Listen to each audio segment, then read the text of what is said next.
everyone, and welcome back to another episode of These Are The Voyages. I'm the captain, Captain Chase McKinney, and joining me once again, the real boys themselves, my dear friends, Commander Eric and Commander David. What up? What's happening? We're here. We're here. The delayed response from Eric. There we go. We're here. Yeah. We're okay. This is episode 5. Like, I know we're going to be talking about it, but like we've officially hit the midpoint in the season, so we're halfway there. Living on a prayer. Whoa! Yep. In the words of the wise one, the great evangelist himself, Bon Jovi. Whoa! We're halfway there. You know what I'm saying? So, anyways, I know we do this every single time, but how are you guys? Like, how's your week been? How's life? I mean, what it is? Let me ask you a question. Go for it. You do. I mean, I just did, but go ahead. You do convocation at your school, right? I mean, basically. Do you have to go in person for it? Because I know your Yes. school is like out of state, right? Yes, I do. Okay. How long is your convocation? So, what do you mean by convocation? Let's just start there. Well, okay. So we have convocation, so Monday I had to go back convocation, and so in the morning it was all district, like all 5 schools in our district, right? Mm-hmm. And it was the president. He gave his big speech, and they had a keynote speaker come in, and that was what they called convocation. Then in the afternoon on Monday, we had what's called the celebrate and share, which every vice president. So we have 3 vice presidents: academic services, college services, student services, right? Okay. Each one of them got to go up there and basically brag about their thing, like the new hires, the promotions, all the cool things we're doing. Yeah. And then after that, we had the division meetings, right? We had the VP got to hold his meeting, and then the dean got to hold her meeting. Okay. Right? So I like division, and then like I don't know what's above division, because we're the department, the division, which is the dean of arts and sciences, and then above her is our vice president of academic services, right? So basically I had like 4 meetings all on Monday, and the morning one was called the convocation. Okay. And then on Tuesday morning, we had our individual state of the college, where our college president got up there and talked for 3 hours and gave his whole spiel. Well, he passed it off for a few minutes to the vice presidents, right? Oh gosh. And that's like, I don't care about enrollment and our and our budget and everything. I don't care about that. Just let me teach. Yeah, just let me work on my classes. And then in the afternoon, on Tuesday, we had our department meeting, right? Where we covered a lot of the same stuff from the division meeting. Like, oh my gosh. This could have been an email, yeah. And then on Wednesday, which normally Wednesday is like a work day for us, in the morning, they brought in like a speaker from some business school in Spain. And he's like he's an expert on AI. Ooh. Right? So we got to talk about AI in the classroom. And he gave his big presentation in the morning. And then in the afternoon, there were 2 sessions. You had to go to one of them. They were the same, right? But you had to go to one of them. And it was the same guy giving a different presentation, but they billed it as an interactive session. Where I guess you were going to be doing stuff and working with the AI. No, he just talked for another hour and a half. Oh my God, that could have been an email for sure, right? Yeah. And then today we didn't have anything. It was just a work day. Yeah. But then tomorrow morning we have to go to a norming session, a pre-norming session, not a norming session, a pre-norming session. Are you working towards forming? No, norming. So like for our, what we call our ILOs, our institution learning outcomes, right? Okay. Right. And so we have our course learning outcomes, we have our institution learning outcomes, right? And so the pre-norming is where they say, okay, this is the thing that we're evaluating across the entire institute, and we all have to get on the same page about how we're going to make an assignment to judge that, right? Okay. And so I'm calling convocation this entire week. This entire week before class start, they only gave us 1 day of like free time to like work and put our classes together. So which is kind of annoying. Yeah. I mean, from one academic to another, from one prof to another, like if you have like one stated objective that has to have a trickle down effect and go from an institutional learning objective, learning outcome, whatever, to a course learning objective or outcome, you need a little bit more time to be able to retool things to make sure it's in alignment. Well, that's why this is the pre-norming. And then in September, we'll have the norming. And then in October, we'll have the actual, like, golly. Here's the assignment. Okay, now go for it. Okay, so I'm about to make you really jelly. So the place that I'm at, dude, I go next week for mine, basically. So I'll be there the whole week doing that, and just par for the course, being a remote program, working at a actual brick and mortar kind of institution. And let's see, we have 1 day where it's like the faculty workshop kind of thing, and you have like the university president, VP academic affairs, stuff like that. We have an invited speaker from I don't remember where. But we're gonna have like breakout sessions also talking about AI and learning, and that's it. We just have the one whole day of faculty workshop, and then the next day we have 3 1-hour blocks that other people can choose from. We cannot, because that's the same day that we're starting our new student orientation thing. So we have all our new counseling students coming in. It's always the day after faculty workshop. It's always that day. It's always for 3 days, and we never get to be there for like the whole thing. So it is what it is. But yeah, no, we don't have 4 days of convocation as you describe it, Eric. Yeah, I know you love me so much for that. It's just give us some time to work on our classes, right? Mm-hmm. When are we supposed to do that? I don't know, bud. I don't know. That's what I'm dealing with this week. So, David, how about convocation for you, man? How long's your convocation?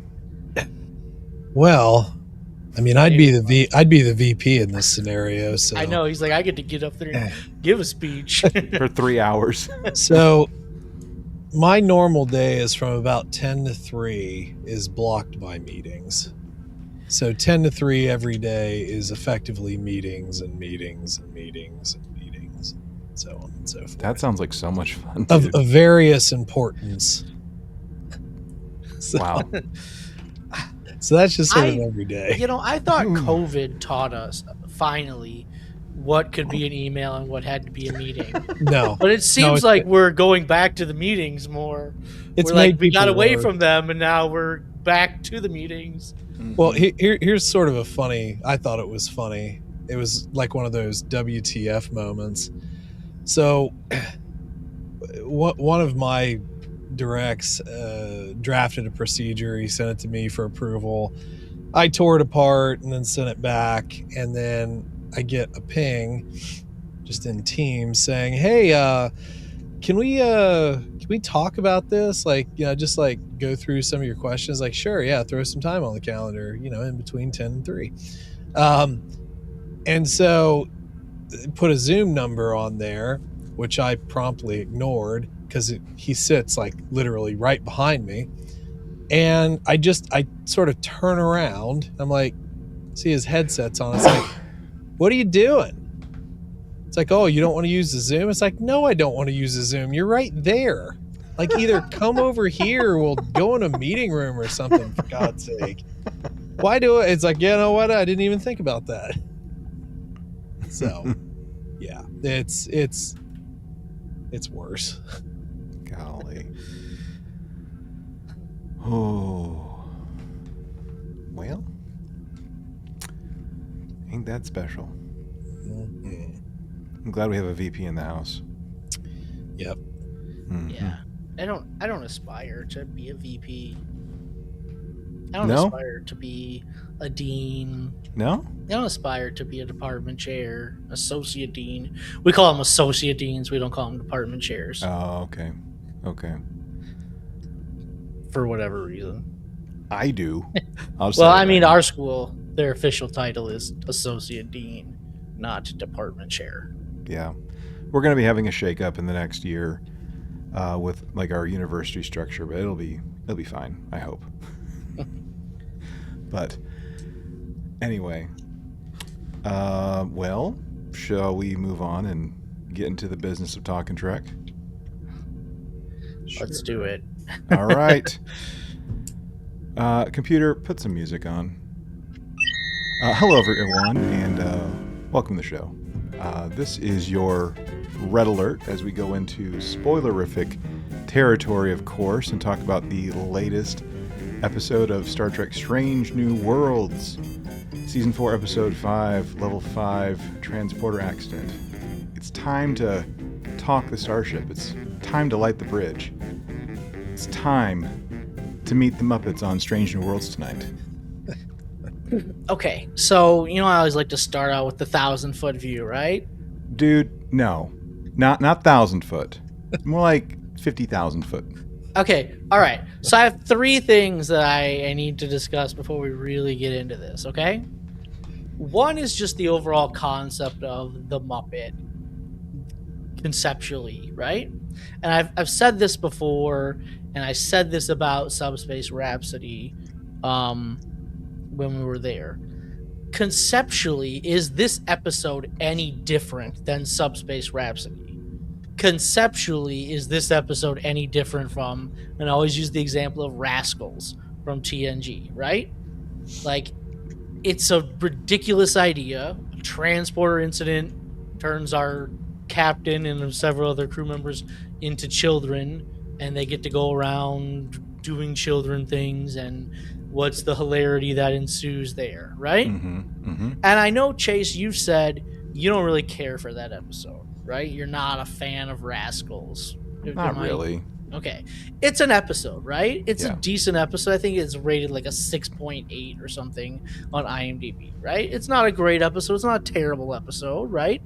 I don't think anybody would call it a terrible. It's an episode. It's there. Like Subspace Rhapsody is essentially the same thing. We have a transporter accident that causes something ridiculous to happen. Everybody speaking in song or breaking out at song at emotional moments, and we have to science our way out of it, right? Subspace Rhapsody has a 6.8 rating on IMDb. I know we were much higher than that. I was looking it up. Like, we were all much higher than that, especially Chase, right? Especially me. Yeah. We were all pretty fond of that episode, right? Yeah. And this episode, the same thing, right? We have a transporter accident that happens, and something ridiculous happens to our crew. Whether we're turning ourselves into children, whether we're making it so we break out into song, whether we're turning into Muppets, conceptually, it's the same idea. It's no different than either of those 2 episodes.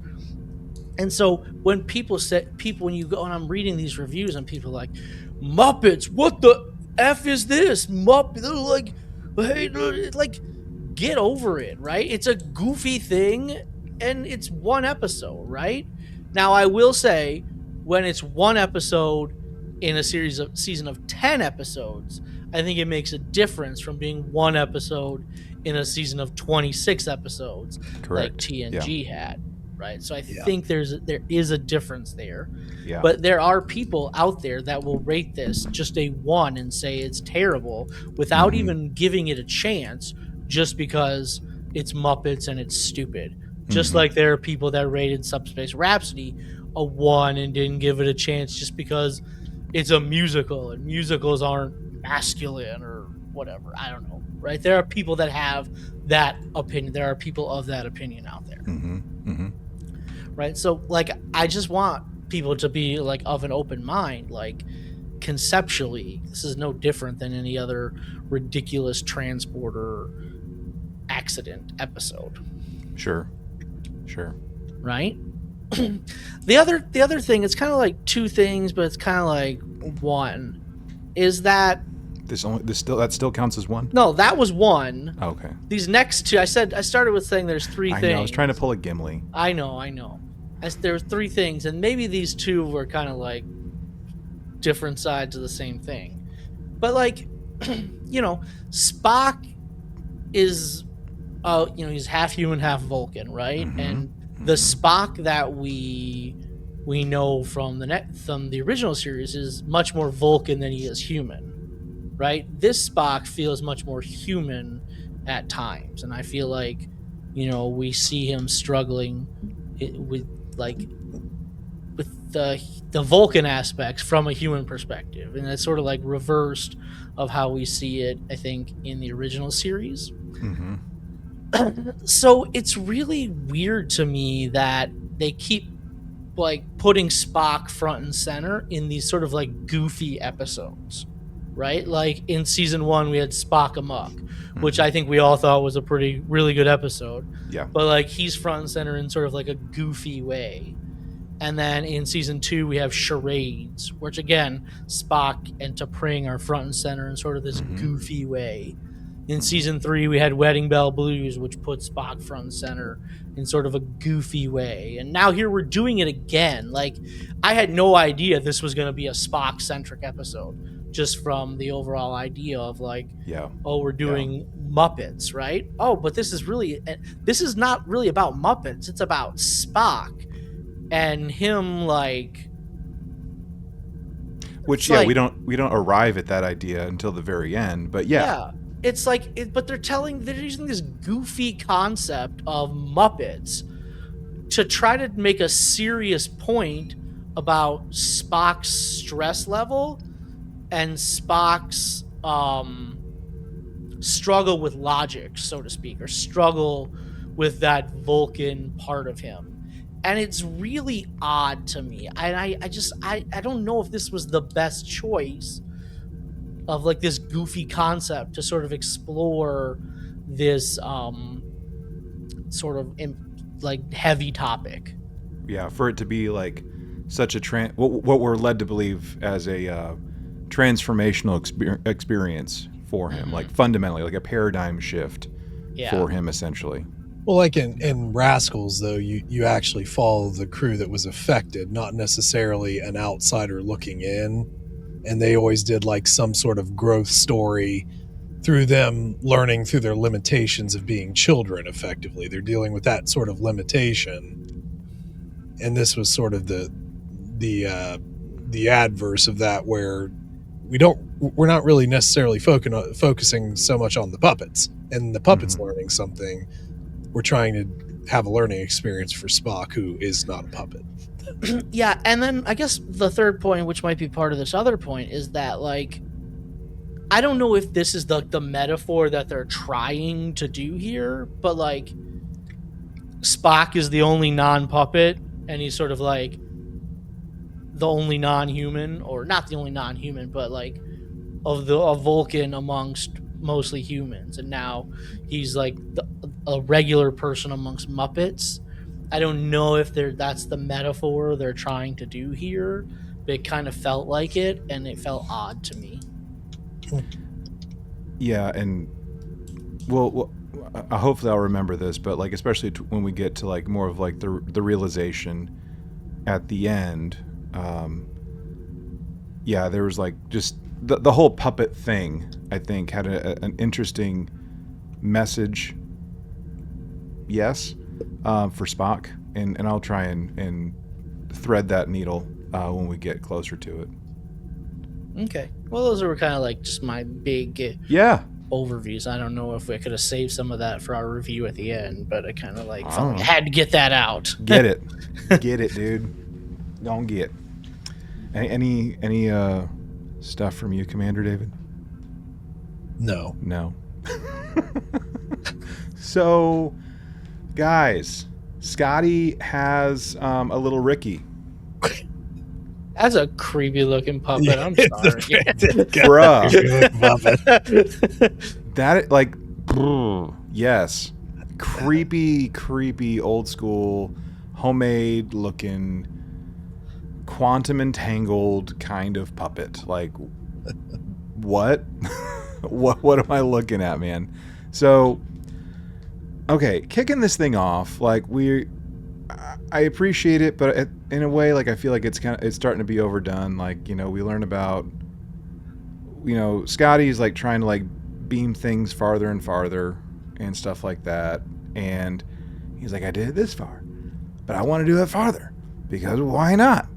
There's a ship way over yonder, and I want to freak that captain out. Let's go. Or not that captain. Freak Declan out, one of his engineering rivals. Yeah. Yeah, he was the valedictorian because I confused a pregangliotic nerve fiber for a post. So, I mean, anyway, yeah. So he's trying to beam things and beam it back, really, really freaking far away. And the thing that he uses is his little Ricky puppet. Eventually, I think we can just refer to it as the puppet and not his little Ricky. Why don't you want to call it his little Ricky? I just don't want to hear his little Ricky the entire time. 50, 100 times over the next hour. Well, Scotty and his little Ricky.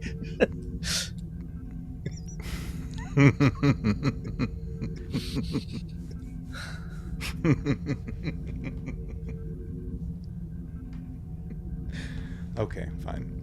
So him and his little Ricky are going about this, right? Like getting on the transporter pad, and Spock is present and observing some of this stuff. And throughout all this stuff, like they're passing through space, and he's talking to T'Pring briefly, just about life and maybe an opportunity to reconnect, despite kind of leaving on not the greatest terms the last time they were around each other. I have a question. Are you over the whole T'Pring of it all? I mean, I think I'm over it. I'm over the relationship stuff a little bit because, to be fair, he first starts by talking with Leon, and they kind of break up. Yeah, they break up. It's not you, it's you. You just need a little Ricky in your life, and it felt odd. Like they're talking about like the Griffin incident here, and I looked this up. The episodes are airing not in production order. Yeah. So like the Griffin episode was supposed to be right before this, and then the Dude Where's My Car and the black and white episode were supposed to be before the Griffin incident. Correct. In production order. So it's like, why we're bringing that thing up again? Oh, this is why, right? Yeah, I was trying to find that real quick, the actual production order. But yeah, I remember reading that as well, that it was just, I don't know, it's kind of like it was put together kind of like, original series. Yeah, I mean, it doesn't really matter, right?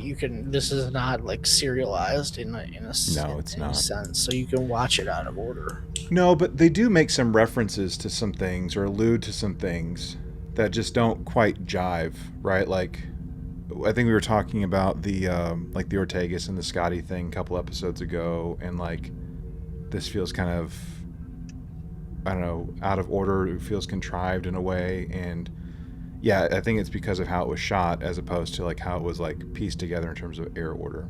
But and like, not to bring it, but like last week we had Una, Commander Chin Riley, newly promoted Commander Chin Riley, right, leading a mission, like presumably for the first time since she had been promoted, and like Dr. Mbenga is there like congratulating her on it, and it seemed odd that he was doing it like 3 episodes later. Right. Right. So, anyway, yeah, like Spock eventually gets in a shuttle. He's gonna go somewhere, and then in the midst of all that, while he's on a shuttle, things are kind of going sideways. So Scotty does his little beaming attempt with his puppet, and that's when you start seeing these glows, like these transporter glows all across the ship, people randomly being beamed somewhere, and then out of nowhere the whole Enterprise gets beamed or seemingly beamed out. Like, what is this? And then like a couple moments later the whole ship beams back in like what we believe to be the same spot, but everyone that was on the ship is now in a puppet form. They look like Muppets is what they look like. Got that big Pike's Peak. That was awesome. Oh yeah, extra large. And then the Pelia hair. I loved the Pelia hair. Her face was like so small in this giant mop of hair. Yes. And she wasn't wearing shoes. Yeah. Can I ask you guys something? So I only watch this episode like through headphones and so forth. Did you find the audio quality of the voice recordings for our puppet crew somewhat weird? Yes. Okay. It was almost like they put like a puppet mask on and then like just couldn't understand the peak of their mics and then compress the living crap out of it. Because it kind of sounded bad to me. It was like noticeable. I just wondered if it was just like me.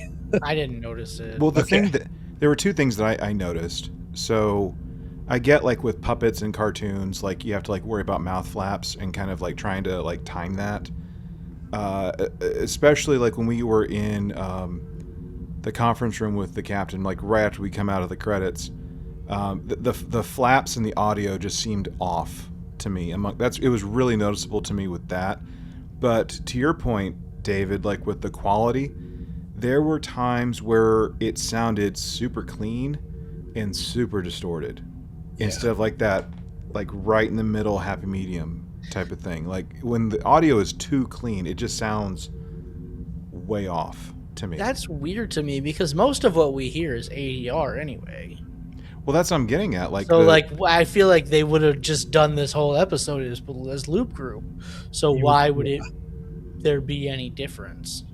I have no idea, but to me, like, it sounded really distorted on some and really hyper clean on others.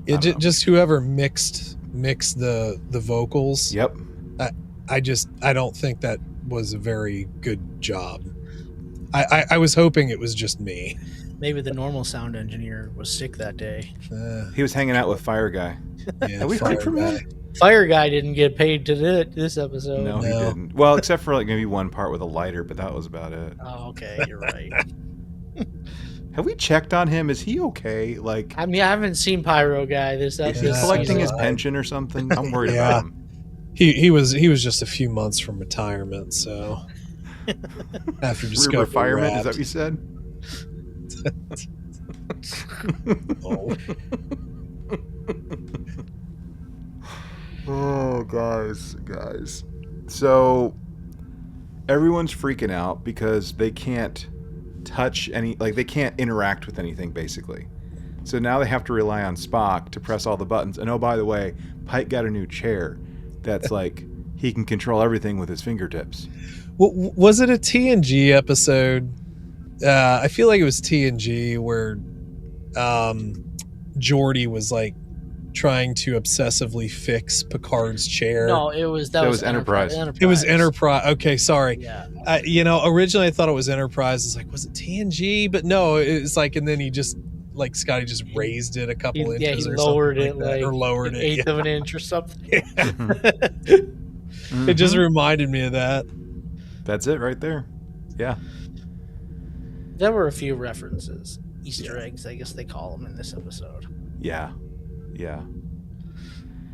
Yeah, we're on. Spock is freaking the freak out because he needs to be everywhere and everyone wants him. Uhura, my earpiece fell out. I can't hear anything. I can't talk to anybody. Ortega's, I can't fly the ship. Fly first, talk later. It's a spaceship, not a telephone. So That's a good line. That's a good line. I'd like to just interject this here, if I may.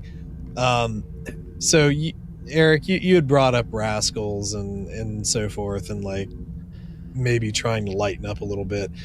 The only thing that I didn't really feel like lightening up about was, and again, maybe it's just me, but I felt like the entire crew just completely forgot who they were for comedic effect. Whereas like in Rascals, they were very serious. They were still very serious Starfleet officers. Now we're just children. And then you kind of got like a little bit of playing at one point and all that. But like, I don't know. I was trying to decide how much, if at all, it bothered me, because there were some points where the humor, like, it made me laugh, like when we throw Pike across the room later on, or like when we're trying to karate chop everybody and doing little Heian noises. But at the same token, it's like the entire crew, granted, you can't really operate much of anything in your felt, but they completely like lost their minds. Like completely. There's, I don't know. It's just, that was just my feeling. Well, David, let me ask you this. Oh, if boy. you were turned into a Muppet, how would you feel going into your endless meetings? If I was turned into a Muppet, I don't feel like I could work my little tablet that I teach on. I couldn't use my little pen. I feel like I would freak out a little bit. Yeah, I'm not saying it's like it's fine to freak out. I just felt like the personalities like just kind of went off a little ways, which I would tie into the very end of it being sort of all right. But just as I was watching through it, just like Pike's lost all ability to command anyone, you know, that Basically, sort of thing. Yeah, he freaked out a lot. So I feel like, you know, Jason Segel would have like had a great cameo in here. You know, am I a man or am I a Muppet? If I'm a Muppet, then I'm a very manly Muppet. If I'm a man, that makes me a Muppet of a man. You know what I'm saying? I thought you were gonna do the Dracula That's from Forgetting Sarah Marshall. No, man, he was in the Muppet movie. I know. I did. That's where my mind went to, was Forgetting Sarah Marshall. Oh man. Anyway, we're drifting, right? We're drifting to starboard. We're contacted Admiral April, and he just says lay low. And we kind of glossed over it, but we're on this mission or this route because there are Orion pirates in the area. We Yes, have to there are. protect things, and wouldn't you know, we run into those Orion pirates. Yep.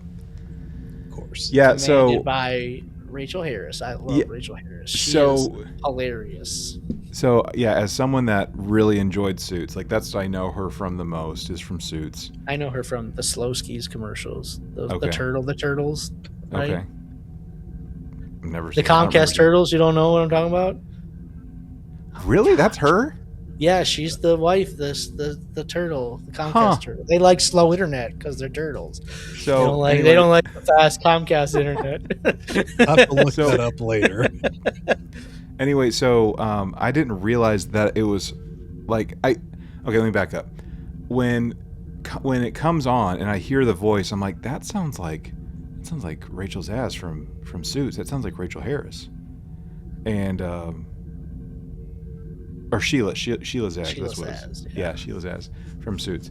I'm like, is that her? And then like I waited a little bit longer, and then I finally saw her face. I'm like, that's her. And then like when we get a little bit later on, there was one of the other Orions, Joe Latruglio from Brooklyn Nine-Nine, which my wife loves. So when she watches this episode, she's gonna like freak out, maybe. But yeah, like two comedic actors that I immediately recognized in the show, which was great. And just having Rachel Harris as a Orion pirate was just fantastic, especially kind of like on the heels of kind of having an Orion pirate kind of episode with like the Lower Decks, Strange New Worlds kind of crossover that we had. Anyway.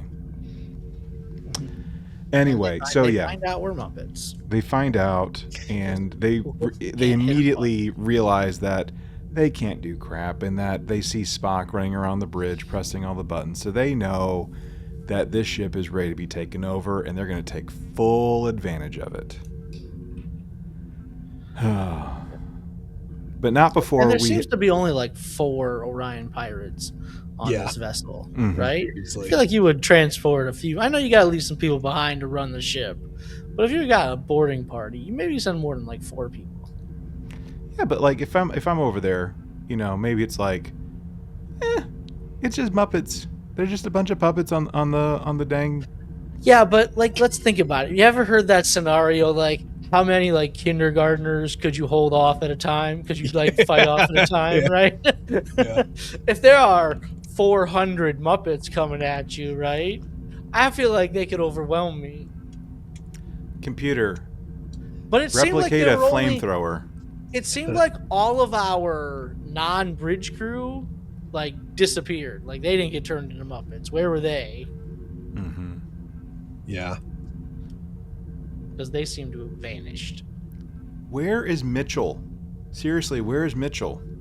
We had that new guy at the Yeah. navigator spot. Never saw that guy before. He was a red shirt for sure. Oh, he was definitely red he was, shirt. he was red shirt. Boy, was he a red shirt. Woo. So yeah, we have a little conversation in the hallway between Spock and T'Pring, who was also on the ship, who got Muppet-fied, and she's carrying. Slap Spock a couple of times.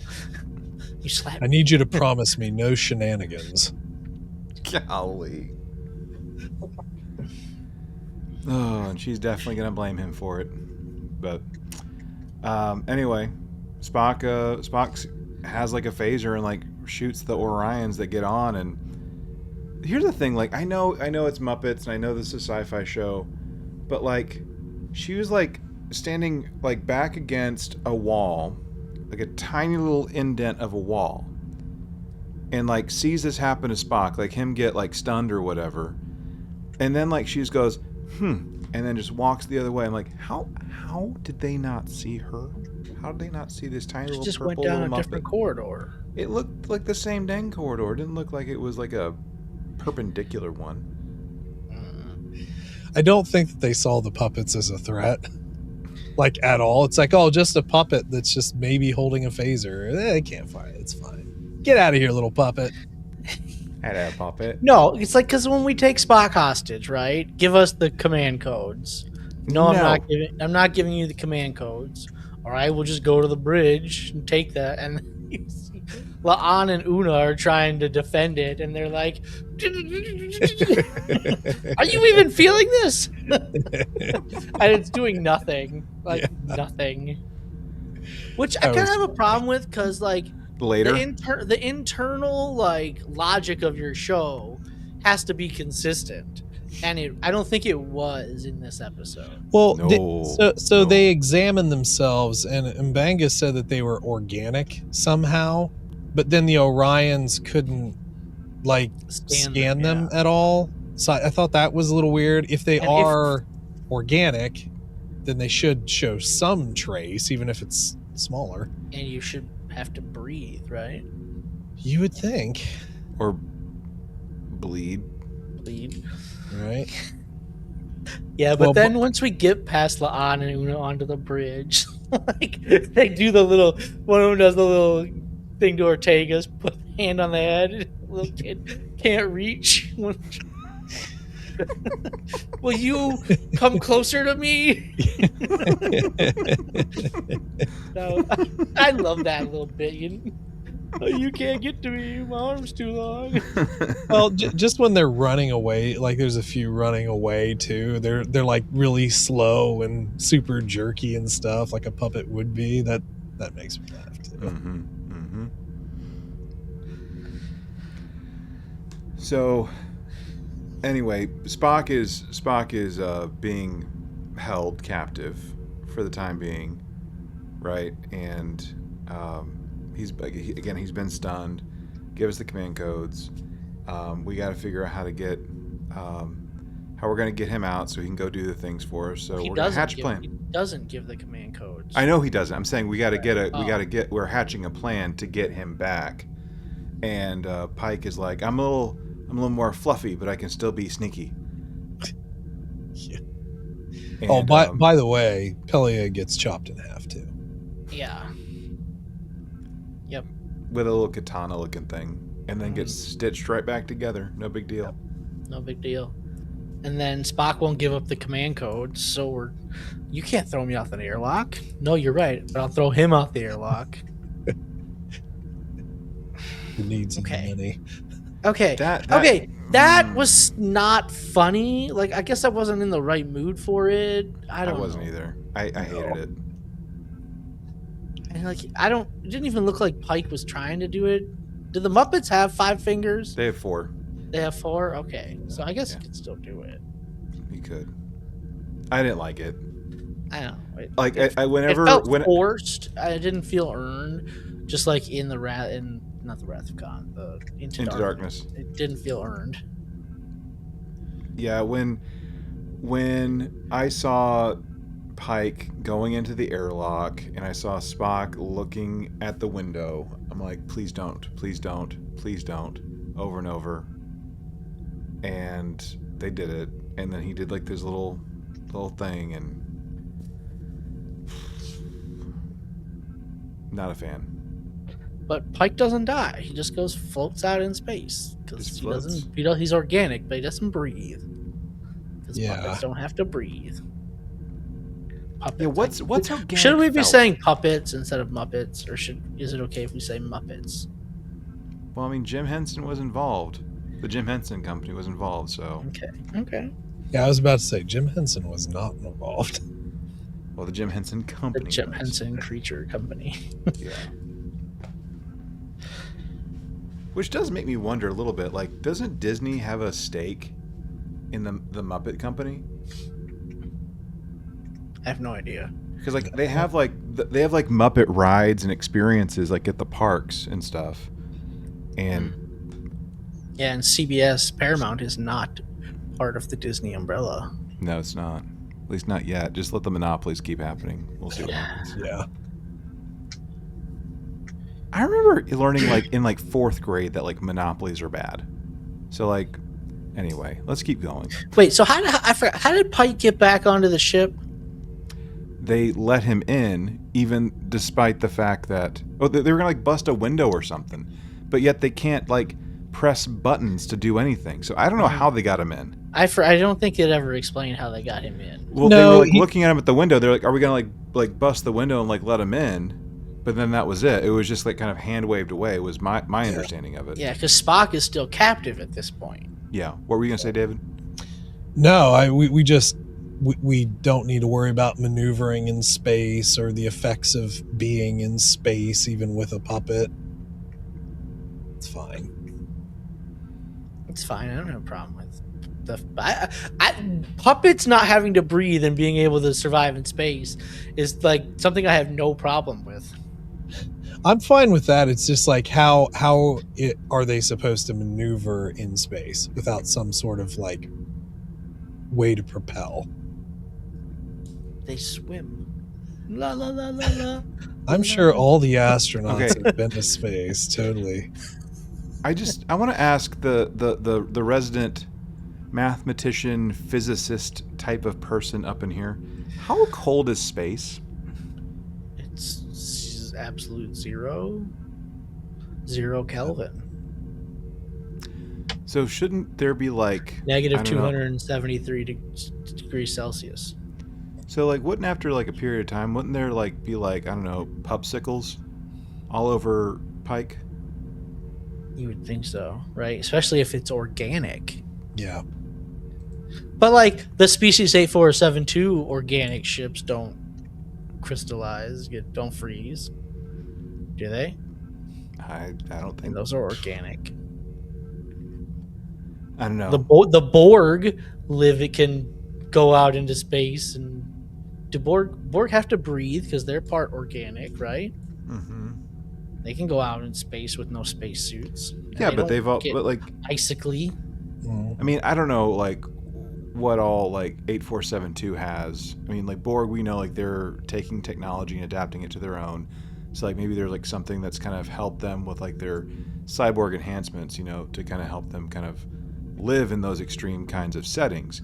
My point is, like, we've said it over and over now, like this is organic felt. These are organic puppets. So like I mean, yeah, like we took a katana to Pelia and like we you know cut the stuffing out of her literally, and she didn't feel any pain, both getting cut and getting sewn together. But like, if you're an absolute zero in space, like there should be like some kind of like, I don't know, ice forming, right? Like some kind of like icicle kind of thing. If you're organic, if you're like human, Muppet, whatever, and you have some kind of like water kind of mechanism within you, shouldn't that be freezing? I'm overthinking this, aren't I? Let's keep going. I think you're overthinking it. Cool. That's what I'm here for. Anyway, I'm here to have the thoughts. Pike is back in. He says, listen, we have to embrace the craziness. We have to embrace the goofiness. We have to come at this situation not as Starfleet officers, but as puppets. Right? Because it is ridiculous, and we have to fight them as puppets. And his strategy is not to use science to get out of this, right? Or outsmart people, right? His goal is just be crazy. For Cardassia, right? Essentially, right? I mean, right? His goal is just let's attack. No one stops till we make it into Central Command. Well, there was a little bit of science. Scotty created a biometric electronic glove. There was a little bit of science. They got them out of the room. Yeah. I don't know. To me, I think the funniest, other than the Ortega's head being held back and can't punch, the three of them stacked on top of each other in the cloak. He's like, what is going on? Like flying across the room, like standing beneath them and tripping them and stuff. Okay, but like, okay, this is where I'm saying like the internal logic of this is starting to not make sense, because we see earlier in the episode, La'an and Una are trying to hold these people off the bridge, and they're like kicking and punching and nothing is happening. But here, La'an does the run off the wall and jump. Does a Trinity. Jump kick this person, and it knocks them over. Yeah. Right? And Pike jumps off of them and get off of me. And it's like now the force of their attack is actually doing something, is having an impact, when we saw that it wasn't before. Which I get, we're playing this for laughs here, but I want, even in a comedic episode, your internal logic has to stay consistent. Sure. Yeah. Sure. Yeah, I thought the same thing, Eric. Later, when we get to the bridge, the same thing is happening. We're able to like kick them in the back of the knee, and then they fall down, right? When we saw before, the kick in the knee didn't do anything. And Pike earlier was like, sure, we can be picked up and thrown at will, but now these people, they're struggling, the Orions are struggling to fight them off. Like, they can't just hold them away and toss them aside. Mm-hmm. It's just like, come on, like, be consistent. I know it's silly and ridiculous and goofy, and it was funny to see, but be consistent. Yeah. Well, yeah, they do eventually get to the bridge, like you were talking about, and they do they do their best to enact the plan of taking the ship back, and Spock has, in the midst of all this, he's been able to kind of rescue T'Pring from being tortured by the other Orion pirate. Kind of. I mean, she rescued him. Sorry, she rescued him, but with her hand being on fire too, like, and putting it out and kind of feel pain. I'm just kidding. This hurts. Getting back and kind of telling, T'Pring telling Spock, this is the plan. Chaos. And you need to, help take the ship back, basically. And he kind of storms over, gets in the captain's chair, And well, he starts to panic again, like he did before. Like when he first, like he was panicking when everyone first got turned into Muppets, and T'Pring had to slap him. Yeah. You slapped me, right? Focus, slap, focus. And so this is where again I'm thinking like we have this ridiculous slapstick situation going on where the Muppets are attacking the Orions on the bridge, right? And it's being played for laughs. But then you have this sort of serious moment where Spock is like having a panic attack, like he doesn't know what to do in this situation, right? So it's a weird juxtaposition that I felt again in this moment, and I don't know if the messaging of this episode jive to make it work for me. I don't know if anybody else feels this way. I have to get to the end, and then I could go with you a little bit on that. Okay, all right. But then he figures it out. He calms down. He figures out, I know what to do. Yeah. Captain, you have to trust me. Go for it, Spock. He chucks him across the... Yeah. It was good. I enjoyed that. Anyways, It's like throw me. Toss me. You gotta toss me. Toss me. Yeah, toss me. Don't tell the elf. So we're gonna take away some life support, making people pass out, and then Yeah, Spock's gonna eventually. why aren't you talking to me? Anyways, they're going to throw an oxygen mask on Spock, put him on a dolly, and take him to sick bay. And they're going to wait a little bit longer to be puppets so they can all float around out in space before everything gets fixed. And they're able to talk to each other. Yep. In space. In space. Where nobody can hear you scream. Where sound is a vacuum, which Yeah. sound can't. Space is a vacuum. Sound Yeah. needs a medium to propagate through. Yeah. Ooh, big fancy words. Let's go. Propagate. Yep. No one can hear you scream in space. Yeah. But the ending of it, just so that I can get back to what Eric said, Spock was dreaming. He had basically been in an accident in the shuttle, and he was unconscious, effectively in a coma. And he Are was we sure that he was in a dream though? Yes. So, if you want things to make some sense, and I think even ascribe any sort of message to it, the answer is yes.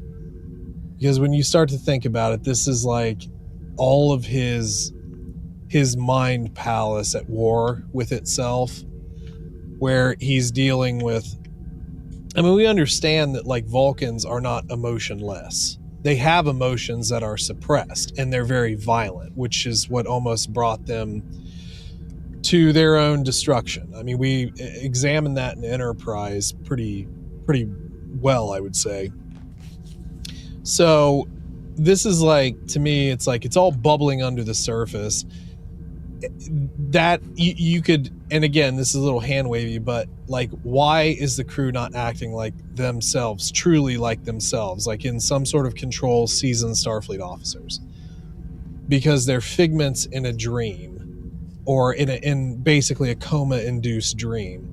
Why does suddenly puppet fighting make sense later on? Because the dream dictates that is what has to happen to pass the necessary conclusion. Why? I guess, like, with T'Pring in here, and T'Pring is there in real life once he wakes up and everything. So like, he didn't actually break up. Well, potentially. I don't really know where the timeline technically starts with the whole Leon thing. I'm going to assume that maybe they did break up. But so you have that happen. So his mind formulates, I mean, they talk, but it formulates T'Pring because there is a Vulcan connection between the two. I mean, they were basically married, you know what I mean? So I think a lot of this is really kind of explained away by his mind battling logic, emotion, madness, and everything coming all together to make puppets because of little Ricky. Yeah. Scotty's little Ricky. I mean, I think, David, you make a really good point there, right?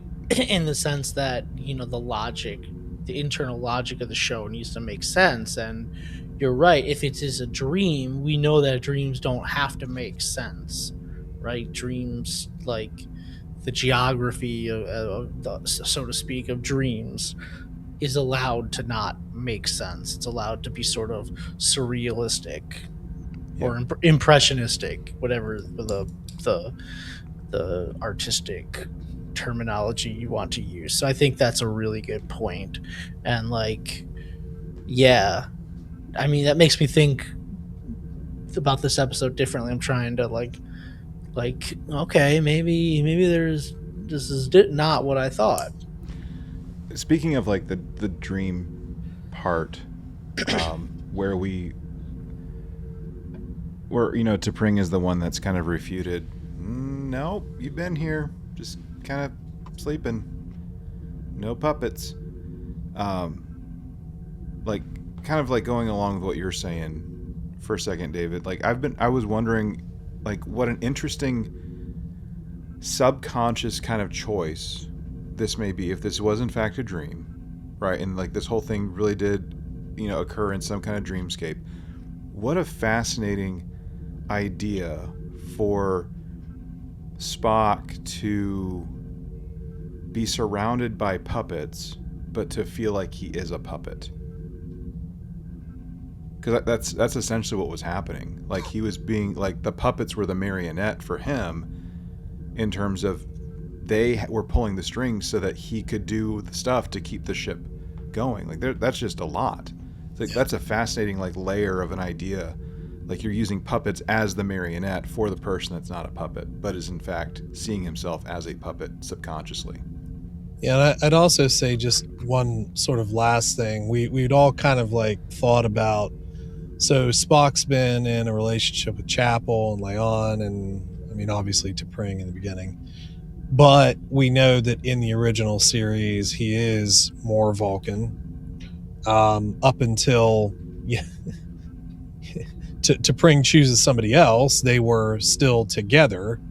So I guess you could, depending on what else they do in the rest of the season and the next season, I think it would actually be pretty irresponsible for him to do any more relationship things, because you kind of, to me, this is like close the book on those stories, and then you just effectively get Spock going more towards like the Vulcan side of things that you would have saw in the original series, and T'Pring is that anchor point.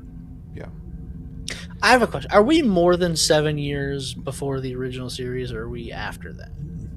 Right? Is Spock going to go through a Ponfar between now and Amok time or not? Like, do you know what year this is? I thought it was. I thought I read it was 62. Okay, and so that's what, 67 or 68. So probably not. We probably skipped over that. Maybe. Unless he was having a Ponfar at the very beginning of the series before he's getting recalled back to service. Maybe. I always thought that the timeline would make sense where we would see one, but then it wouldn't make sense as well because no one understands what he's going through in Amok time. Yeah. Yeah. Yeah, but you're right. It would be irresponsible for Spock to be in any more relationships. And I don't need to see Spock in more relationships, more romantic relationships. I think that idea has kind of played itself out. And let's get Spock front and center in some serious episodes where he can be the science officer, right? And science our way out of it. Yeah. Yeah. Instead of being the goofy character. Yeah, the romantic lead, like they've been making him out to be.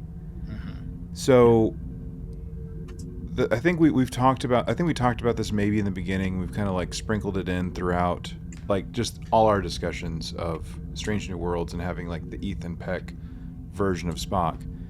But like with the original pilot that we had way back when, Jeffrey Hunter as Pike, right? Jeffrey Hunter? No, Jonathan.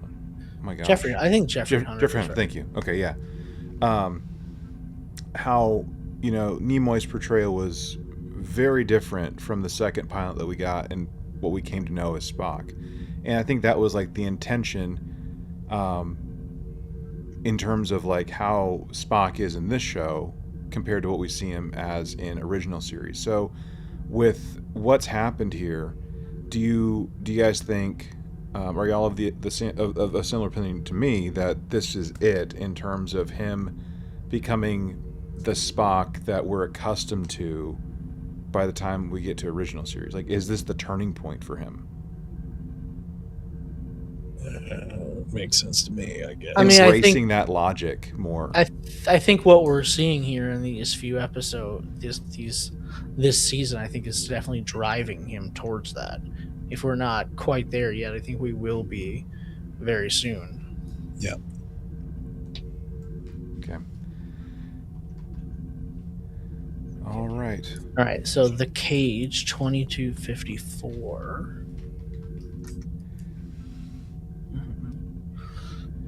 And we're at, yeah.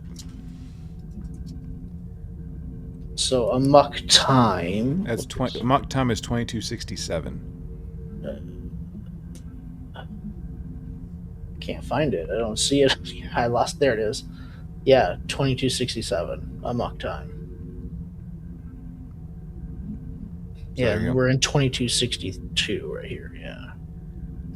So he So, would have yeah. had to have gone through a Ponfar right between the break of like season 1 and season 2, according Yeah. to the timeline.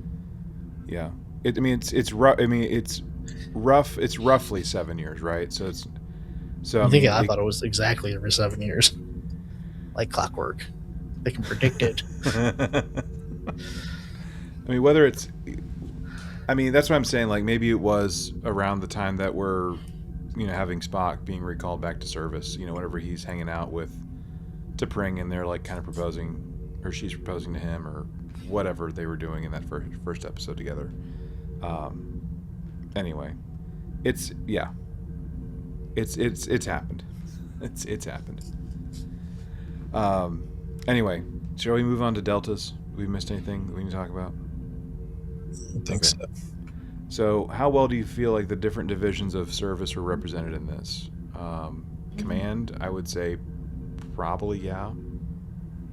Would you? Because as David said, like Pike seems to have lost all ability to command. But they're also thinking like Muppets. Puppets, whatever. I mean, I guess. At bare minimum, they were able to, but again, it's just sort of cerebral in a way, because what you're actually saying, if this was all a dream, then it's Spock who would have shown some sort of command in general, because like the puppets did have a plan, like to take the bridge back, right? Yeah. Which they executed, but it wasn't really them. It was Spock. So, subconscious command? Little SC there? Okay. I mean, operations, I think it's there. I mean, we have Scotty, who's trying the beaming thing. It's not working out, but he figures it out eventually at the end. And he's also, like, coming up with, like, his electro glove to try and mimic, like, touch. Yep. To be able to interact with like doorways and stuff like that. So I'm going to give it for that. Again, are we giving that to Spock? Are we giving that to Scotty? But whatever. Science, I don't know about the science piece. I mean, we're doing a science experiment, aren't we? Isn't Yeah. But no, I don't think there's science going on in this episode. We certainly didn't science our way to a solution.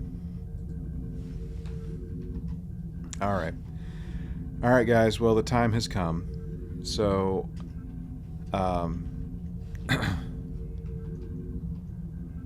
anyway, on a scale of 1 to 10, 1 being a dumpster fire, 10 being absolutely amazing, how do you want to rate this? Dave, do you want to go first?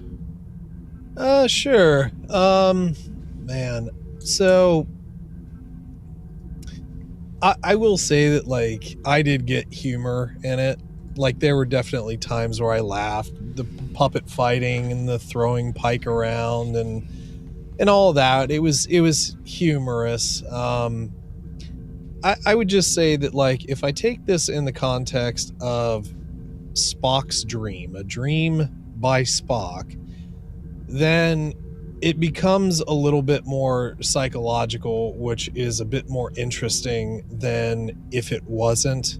Because, like, if it was, all of that was real, it really wouldn't make a ton of sense to me, just the way everybody kind of acted and so forth, and how inconsistent the laws of everything were, to Eric's point.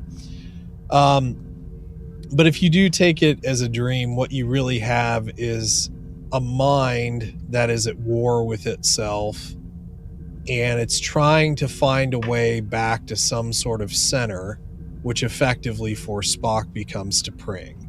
And I think that like core story, stripping away the puppet of it all, it actually is kind of good. Like better, kind of better than what I would have thought when we first heard that there's going to be a puppet episode. And boy, oh boy, I don't know about you guys, but like, even before the episode came out, there were so many pictures of these puppets. It's like, you can't keep a secret at all. Anyway, I think there was like some advanced screenings of this or something. Wasn't there some sneak peeks or whatever? Yeah. But anyway, in a goofy sort of way, it was funny. In a more serious, like, psychological mind, subconscious way, it was actually kind of cool. And in a way, it really is pretty darn Star Trek-y to me. So what do I want to rate it at? I don't want to go nutty. Shoot.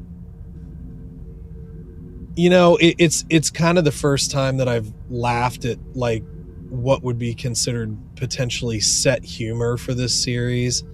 I'm gonna go with an 8.1. Wow. Okay. All right, Eric, where are you at, man? Well, like I said at the start, I think people will react to this episode in a negative way without giving it much of a chance, just because, oh, it's Muppets, it's puppets, and that's stupid and that's childish. But at its heart, this is a Star Trek episode. This feels very Star Trek to me, right? We have a problem, an accident.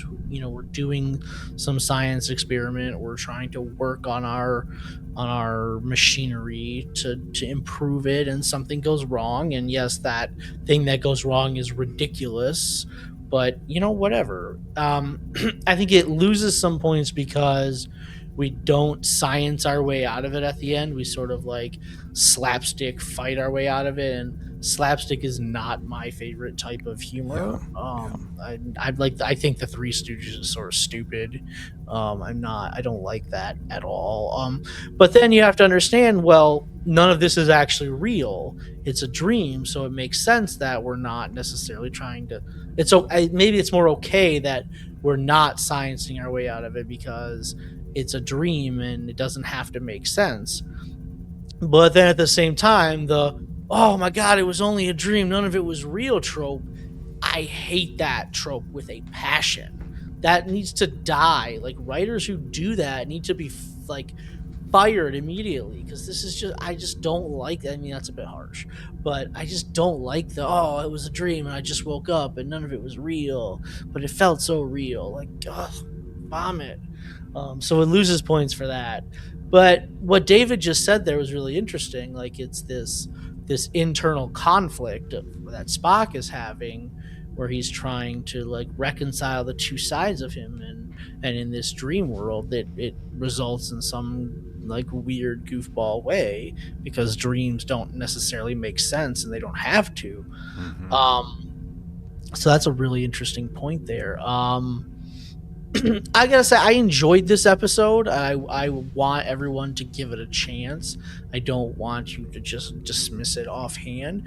Would I watch it again? Sure. Is it the first episode that I'm gonna turn on when I want to watch something? No. But if I want a good chuckle, like, I might turn it on. I think I'm just gonna go with a 7.2. Okay. It's a good episode. It's not a bad episode. Okay. So I'll be honest, guys. Like, when we first heard that there was going to be this puppet Muppet crossover kind of thing, maybe like a year ago, I think. Like, this was coming out of like maybe San Diego Comic-Con, or maybe it was like, it had to have been like SD. I'm pretty sure that's what it was. But whenever we heard about this coming out, I was not too thrilled. I probably did like a pretty heavy eye roll whenever I heard about it. And last time when we were doing the our discussion with like the black and white episode, and Eric, you said your piece about like conceptually how different is this really from like Rascals, and like I kind of kept that in my back pocket and just kind of like let it play. When it came time to watch the episode, and I know people had their own thoughts and opinions about Subspace Rhapsody. I love Subspace Rhapsody as someone that loves music and musical theater. It was my jam. I was totally digging it, and I did rate that episode very high. That was David's wedding weekend when we watched that. By the way, Yep. I watched it twice on the airplane.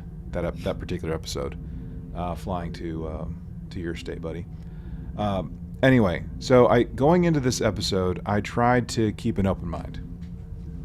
I tried to look past the felt, and like the story that was being told, and I do agree. Like, the dream thing is kind of lazy. One of my friends, he sent me a text. He was not too thrilled with this episode. He's like, Strange New Worlds is just too strange. This is dumb. They wasted an episode on a dream concept. That's one of the cheapest writing crutches ever. And he gave it a 1/2 of a star rating. I'm like, dang. And I literally said, well, dang. He's like, sorry if I spoiled it for you. I just assumed you saw it since you mentioned Muppets. Sorry, buddy. Like, I watched it this morning. I'm good, dude. You didn't spoil it for me. So some things I didn't like. I didn't like the callback to Wrath of Khan, like with Spock's sacrificial thing. Again being flipped around. Did not like that with it being Pike this time. Wasn't too crazy about that. But I thought that there was a pretty decent story in there. Again, if you can kind of look past like the puppetry, I think there's a pretty decent episode, and there is an interesting thing there about how perhaps Spock maybe thinks of himself as being controlled by others, and he's the puppet being surrounded by puppets, like I said earlier. I might watch this episode again. I didn't hate it, but I wasn't completely enamored by it either. I just thought it's an episode, and I'm not gonna torch it. This isn't like a 1. This isn't a 0.1 like I tried giving a couple weeks ago. This was just an okay episode, and I came in with a number, and I'm leaving with it, despite our conversations. I'm just giving it like just a solid 7.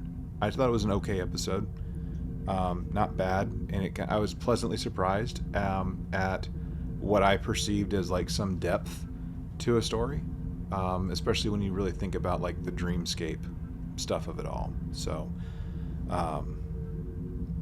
anyway, that's that, guys. That's that. So Eric, you gave it a 7.2. I gave it a 7. David, you gave it an 8.1. Am I getting my numbers right? I think I am. Yep. Anyway, with that, we are at an average of a 7.43. 3 for this. So I didn't ask what the numbers were, but y'all, I think I asked like pre-show, like how are the ratings so far? I'm like, are they good, not good? And I think one of you said like, yeah, it's not that great. So how'd we do? It's 4.5 on IMDb. Golly. Yeah, they 4.6. 4.6. Excuse me. Yep. Is that the lowest rated this season so far? Yep. Yes. It just yes. keeps going down. Like it's like 8.3, 6.9, 5.6, 5.5, 4.6. Yeah. Well, it's because there's a lot of people that give it 1 just Yeah. because Muppets and this is stupid, and they probably didn't even watch it. They just said, "Oh, the show is creative. It's gimmicky. It's creatively bankrupt." Yep. There's a lot of those reviews. Ugh. AV Club torched it too. If you read any of those websites, Golly, guys. it said where no show should ever go again. That's kind of funny. I do think the point though in the beginning, if this were, whatever 20 something episode season, I don't know that it would be torched as much as it is. I mean, maybe in today's day and age, maybe. I just feel like we've done several like what people see as gimmicky episodes, right? The Dude, Where's My Car? The black and white, now the Muppets. I think people are like, can we get to some serious Trek? And I think this season needs a good serious Pike centric episode like soon. Yeah. Seriously. I mean, it doesn't look like we're going to be getting Pike centric until we probably get to the season finale of Tomorrow's Enterprise. Oh man, I mean, I think we need that. No, we do. I mean, we have. I mean, an off-duty window becomes a warp emergency. That could be a Pike-centric episode, since it's more like an engineering or science one. Yeah. Yeah. But guys, like, we have 5 episodes left of this season. We have 11 episodes total for the series left. Dang. 11 to wrap this all up. Crazy. Wow. That's crazy. Yeah, so we don't have a lot of runway left to like be able to spend with the crew, and we know what ultimately has to happen to Pike. And I know that's gonna. I know that's going to be heartbreaking, even though we know it's coming. Like, but we've gotten to know Anson Mount's Pike's portrayal so well over these last few years. It's going to be heartbreaking, especially for people that have really resonated with his portrayal of the character. Mm-hmm. Yeah. But anyway, not quite yet. That's maybe like a year away. Maybe next summer, like spring or summer, we'll be getting those final 6 episodes, which I think are going to probably be more like feature length. I think is like the idea, which I wouldn't mind with them being feature length, knowing that we're having more of a truncated season, as long as the stories are good. You know what I'm saying? Like good, just a good premise for what we're going to be getting. Yep. Anyway, but that's it, guys. So I guess we'll just kind of reverse the polarity of the neutron flow and turn back into human beings at this point. You know what I'm saying? Mm-hmm. But anyways, as always, thanks for the conversation, guys, and all y'all out there in listener land, thanks for listening too. What'd you think? Did you have a similar experience to this? Like, did you kind of, maybe you weren't as crazy about Subspace Rhapsody, maybe you loved it? Was it the same way with this particular episode with our crew turning into puppets? Let us know your thoughts. Get a hold of us, open hailing frequencies, entering coordinates to trtvpod@gmail.com. Also interact with us on all the socials at trtvpod. Beyond that, though, make sure that you're checking us out on your favorite podcast listening service as well as YouTube. We're having the videos coming out on YouTube, particularly this season. So hope you're looking at that. Hope you're liking what we're putting together. Other than that, if you want to mail us something, like Scotty's little Ricky that we can get to Commander David, let us know. Lone Star Station, P.O. Box 2455, Azle, Texas 76098. Everyone, thanks so much for tuning in, and as always, remember to boldly go and make it so.